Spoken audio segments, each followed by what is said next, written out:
You see on social media, Mark. I mean, because you know damn well you see a lot of bullshit. You know, the life coaches, the health coaches, the positive coaches, positive vibes, positive vibes. I think people get a little tired of being that's like lied to all the time. Well, that's like the zero fucks thing. Like when people say zero fucks given, like you should never not give a shit. Like you should never not give a fuck. You should be out there. You should be caring. You should be mindful. You should be trying to help and do all these things. Not just like fuck you, I'm gonna do whatever I want, because that doesn't help anybody at the end of the day. You know, it doesn't. And I think just a lot of people, it's monkey see, monkey do, and they're just copying and duplicating and replicating the same hashtags, the same patterns and paradigms and filters that they see by their so-called influencers that they idol and they bow down to and pray to. And, well, some definitely. It's just ridiculous. Yeah, some definitely for sure. Yeah, people need to like believe in themselves and be their own.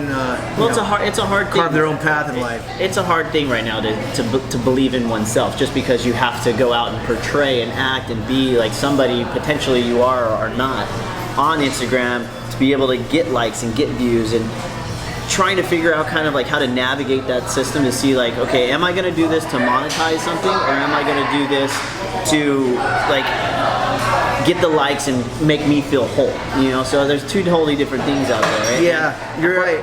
For a business standpoint, it makes sense for us to kind of go out and talk and do all these extra things that we normally wouldn't do on a regular basis, right?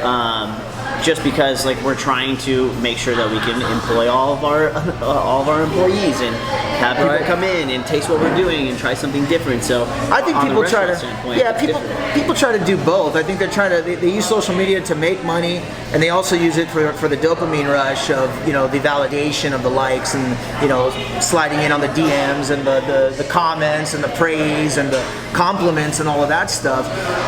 But really there's mental disease going on, Mark. There's a lot of mental health, especially for the younger people in high school, college, who really just are coming of age and just seeing this whole world, this social media revolution, and it's just they're trying to fit in, and I think a lot of them are falling victim to mental, health and problems. Well, we're the really first generation to see who's going to get fucked up first, because like we still realize what it is like to go out and play outside, to have fun, to have friends across the street that you go knock on the door and do stuff outside. I mean, we started off with no pagers.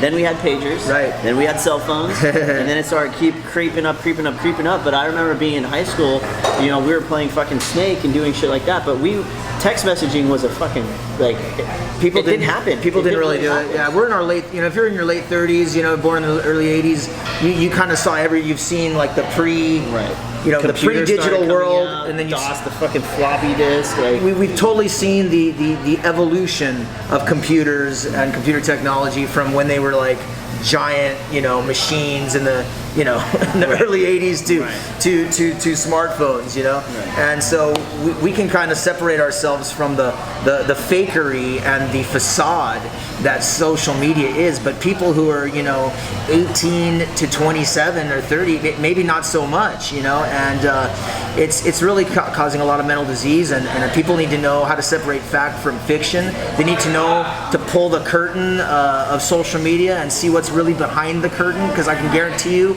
what's behind the curtain is not what's in front of the curtain, as is evidenced by this metaphorical mask that I'm wearing. And I'm going to stop talking and we're going to eat some food.